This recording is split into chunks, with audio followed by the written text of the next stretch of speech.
আজ 13ই আগস্ট 2026 বিকেল।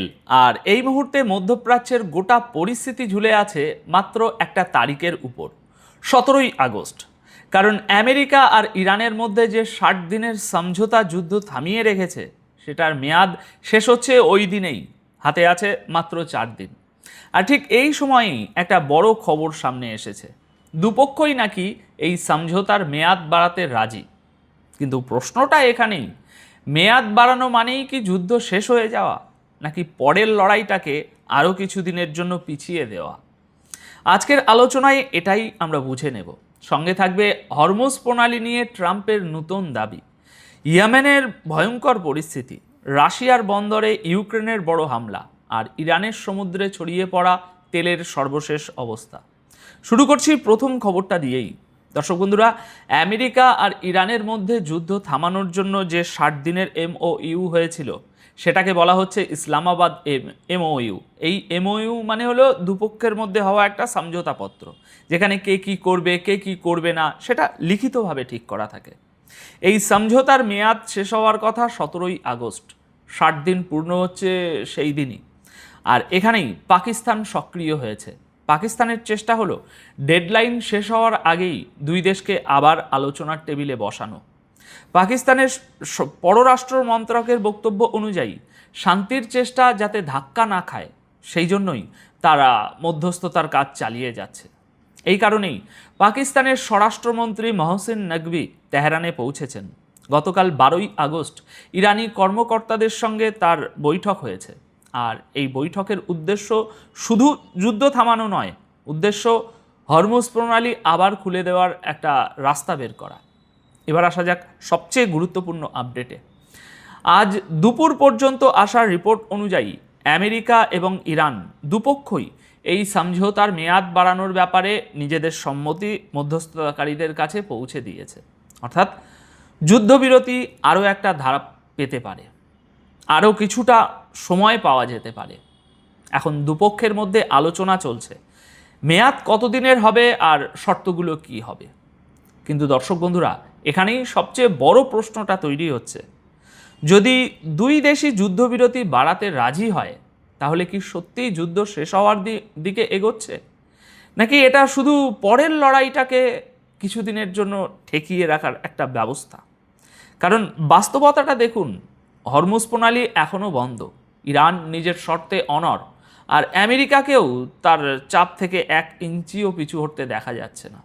মানে পরিস্থিতিটা এমন, দুপক্ষের কেউই যুদ্ধ লড়তে চাইছে না, আবার যুদ্ধটাকে পুরোপুরি শেষও করছে না। আসলে দুজনেই একে অপরকে মেপে দেখছে, নিজের শর্ত মানিয়ে নিতে চাইছে। এই কারণেই আগামী কয়েকটা দিন অত্যন্ত গুরুত্বপূর্ণ। কারণ MOU যদি নতুন করে বাড়ে, তাহলে সেটা শুধু একটা তারিখ হবে না, সেটাই ঠিক করে দিতে পারে আমেরিকা আর ইরান সত্যি আলোচনার দিকে এগোচ্ছে, নাকি আবার যুদ্ধের রাস্তা খুলে যাচ্ছে। আচ্ছা, এবার আসা যাক হরমুজ প্রণালী নিয়ে ট্রাম্পের নতুন দাবিতে। আমেরিকার প্রেসিডেন্ট ডোনাল্ড ট্রাম্প আরও একবার দাবি করেছেন, হরমুজ প্রণালীর উপর আমেরিকার সম্পূর্ণ নিয়ন্ত্রণ রয়েছে। গতকাল 12ই আগস্ট ট্রুথ সোশ্যালে তিনি লিখেছেন রাতে, এই মুহূর্তে হরমুজের উপর আমেরিকার পুরোপুরি নিয়ন্ত্রণ আছে এবং তার ধারণা আমেরিকার সামনেও এটা ধরে রাখবে। আমেরিকার নৌ অবরোধ অর্থাৎ সমুদ্রপথে যে নাকাবন্দি চলছে, সেটাকে তিনি বলেছেন ইস্পাতের দেওয়াল, আর দাবি করেছেন এর বিরুদ্ধে কিছু করার ক্ষমতা ইরানের নেই।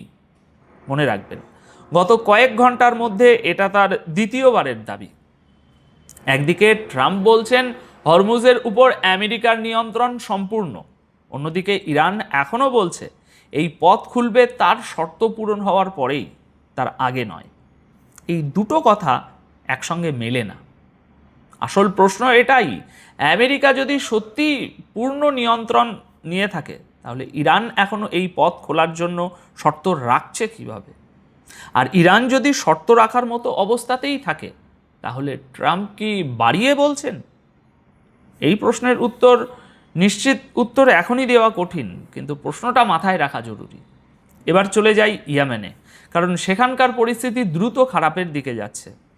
হুতিদের ক্রমাগত বেড়ে চলা হামলা ইয়েমেনকে আবার গৃহযুদ্ধের দিকে ঠেলে দিচ্ছে। আর গোটা দেশেই অবস্থা আরও বিপজ্জনক হয়ে উঠছে।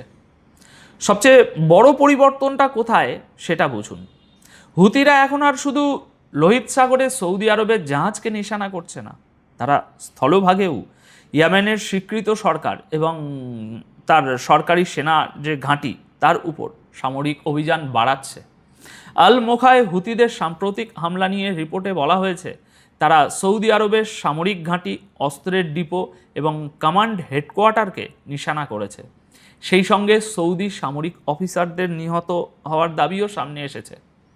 এর বাইরে মারিবের মতো এলাকাতেও হুতিদের সামরিক তৎপরতা বাড়ছে। এই জায়গাগুলোতে ইয়েমেনি সরকারের যে সেনা, সেই সেনার নিয়ন্ত্রণ রয়েছে। বিশেষজ্ঞদের ধারণা, এই ধারা যদি না থামে তাহলে আগামী কয়েকদিন বা কয়েক সপ্তাহের মধ্যে ইয়েমেনে আবার একটা পূর্ণাঙ্গ গৃহযুদ্ধের দিকে ইয়েমেন চলে যেতে পারে। দর্শক বন্ধুরা, এবার একটা অন্য ধরনের খবর। তুরস্ক আর ইরান তাদের 560 কিলোমিটার লম্বা সীমান্তকে আরও বেশি সুরক্ষিত করার প্রস্তুতি নিচ্ছে। এই নিয়ে দুই দেশের কর্মকর্তাদের মধ্যে গুরুত্বপূর্ণ আলোচনা হয়েছে। তুরস্কের আগ্রি প্রদেশে হওয়া এই বৈঠকে কথা হয়েছে সীমান্ত দিয়ে বেআইনি প্রবেশ ঠেকানো, মাদক পাচারের বিরুদ্ধে ব্যবস্থা নেওয়া, শুল্ক বিভাগের সক্ষমতা বাড়ানো এবং গোটা সীমান্ত জুড়ে নিরাপত্তার সমন্বয় আরও মজবুত করা নিয়ে। যুদ্ধের এই আবহে প্রতিবেশী দেশগুলো নিজেদের সীমান্ত নিয়ে কতটা সতর্ক হয়ে উঠছে প্রতিদিন, এই খবরটা তারই একটা ইঙ্গিত। আচ্ছা, এবার আসা যাক মিশরের কথায়। মিশর উপসাগরীয় দেশগুলোকে নিয়ে নিজেদের অবস্থান একেবারে পরিষ্কার করে দিয়েছে। তারা বলেছে উপসাগরের নিরাপত্তা মিশরের নিজের জাতীয় নিরাপত্তারই অংশ। মিশরের পররাষ্ট্রমন্ত্রী বদর আব্দুল আতি জিসিসি অর্থাৎ গালফ কোঅপারেশন কাউন্সিলের সেক্রেটারি জেনারেল জাসেম আল বুদাইরের সঙ্গে বৈঠকে এই কথা বলেছেন।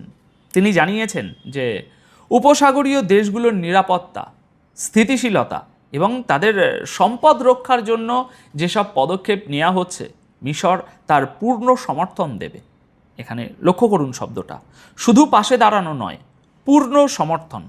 তার বক্তব্য অনুযায়ী উপসাগরীয় দেশগুলোর নিরাপত্তাকে মিশরের নিজের জাতীয় নিরাপত্তা থেকে আলাদা করে দেখা সম্ভব নয়। সহজ ভাষায় বললে, আরব দেশগুলো নিরাপদ থাকলে মিশরও নিরাপদ। এবার মধ্যপ্রাচ্য থেকে একটু সরে ইউক্রেন রাশিয়ার দিকে যাওয়া যাক, কারণ সেখানে গতকাল একটা বড় ঘটনা ঘটেছে। ব্ল্যাক সির তীরে রাশিয়ার গুরুত্বপূর্ণ বন্দর নাভোরোস্কি, সেখানে ইউক্রেন বড় ধরনের হামলা চালিয়েছে। গতকাল 12ই আগস্টে এই বন্দরকে নিশানা করেছে ইউক্রেনীয় ড্রোন, নেপচুন ক্ষেপণাস্ত্র এবং সমুদ্রে চলা ড্রোন। হামলার সময় একটি তেল টার্মিনালে আগুন ধরে যায় এবং বন্দরের বেশ কয়েকটি জেটির ক্ষতি হয়। এই এলাকাটা এমনিতেই খুব গুরুত্বপূর্ণ ধরা হয়, কারণ এখানে রাশিয়ার গুরুত্বপূর্ণ নৌঘাঁটি রয়েছে আর রয়েছে শস্য রপ্তানির টার্মিনাল। রাশিয়ার স্থানীয় কর্মকর্তাদের বক্তব্য অনুযায়ী ভেঙে পড়া এই ড্রোনের ধ্বংসাবশেষের কারণে এক শিশুর মৃত্যু হয়েছে আর 8 জন আহত হয়েছেন এবং বেশ কয়েকটি আবাসিক ভবনের ভালোই ক্ষতি হয়েছে। হামলার সময় রুশ আকাশ প্রতিরক্ষা ব্যবস্থা ব্ল্যাক সির ওপারে পাল্টা গুলি চালায়, কিন্তু এই হামলার সবচেয়ে গুরুত্বপূর্ণ দিকটা অন্য জায়গায়। এই বন্দর, দর্শক বন্ধুরা, রাশিয়ার যুদ্ধের সামনের সারি থেকে 300 কিলোমিটারও বেশি পেছনে। অর্থাৎ ইউক্রেন এখন রাশিয়ার সেই সব গুরুত্বপূর্ণ বন্দর আর জ্বালানি পরিকাঠামো পর্যন্ত হামলা পৌঁছে দেওয়ার চেষ্টা এবং ক্ষমতা দুটোই দেখাচ্ছে, যেগুলোকে যুদ্ধের ময়দান থেকে অনেক দূরে বলে ধরা হতো। এবার শেষ খবরে ফিরি, ইরানে। আর এই খবরটা যুদ্ধের একটা অন্য মুখ দেখায়। ইরানের কেশম দ্বীপের উপকূলে ছড়িয়ে পড়া তেল এখন ম্যানগ্রোভ বনের ভিতরে ঢুকে পড়েছে। কেশমের এক গ্রামের কাছে সমুদ্রে ছড়িয়ে পড়া এই তেল ম্যানগ্রোভ অঞ্চলে পৌঁছে যাওয়ার পর কর্তৃপক্ষ দূষণের নজরদারি এবং পরিষ্কারের কাজ শুরু করেছে। ইরানের দলগুলো ঘটনাস্থলে কাজ করছে, কিন্তু এখন প্রশ্ন হলো এই তেল এলো কোথা থেকে? বলা হচ্ছে যে জাহাজগুলোর উপর হামলা হয়েছিল সেগুলো থেকেই এই তেল ভেসে এসেছে, কিন্তু আনুষ্ঠানিকভাবে এখনও জানা যায়নি যে তেলের আসল উৎস কী। সত্যি এটা জাহাজ থেকেই বেরিয়েছে কিনা সেটা পরিষ্কার হয়নি। ইরানি কর্তৃপক্ষ বলছে যে তারা তদন্ত করছেন তেল কোথা থেকে এসেছে। আর চেষ্টা চলছে যাতে তেল ম্যানগ্রোভ বনের আরও ভেতরে না ছড়িয়ে পড়ে। মানে যুদ্ধের প্রভাব এখন আর শুধু মানুষ আর পরিকাঠামোর মধ্যে সীমাবদ্ধ নেই, ইরানের সমুদ্র আর সেখানকার প্রাকৃতিক পরিবেশের উপরেও তার ছাপ পড়তে শুরু করেছে।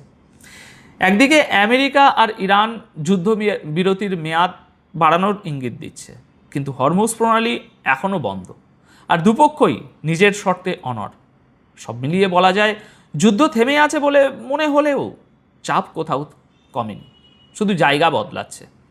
তাই এখন আপনাদের কাছে আমার একটা প্রশ্ন, আগামী 17ই আগস্ট যদি MOU এর মেয়াদ সত্যিই বেড়ে যায়, আপনার কি মনে হয় এটা কি শান্তির দিকে একটা সত্যিকারের পদক্ষেপ, নাকি হরমুজ প্রণালী নিয়ে দর কষাকষির জন্য দুপক্ষের কেনা কিছুটা বাড়তি সময়? আপনার মতামত কমেন্ট বক্সে অবশ্যই জানাবেন। ভিডিওটি শেষ পর্যন্ত দেখার জন্য অনেক ধন্যবাদ। ভালো থাকবেন, সুস্থ থাকবেন।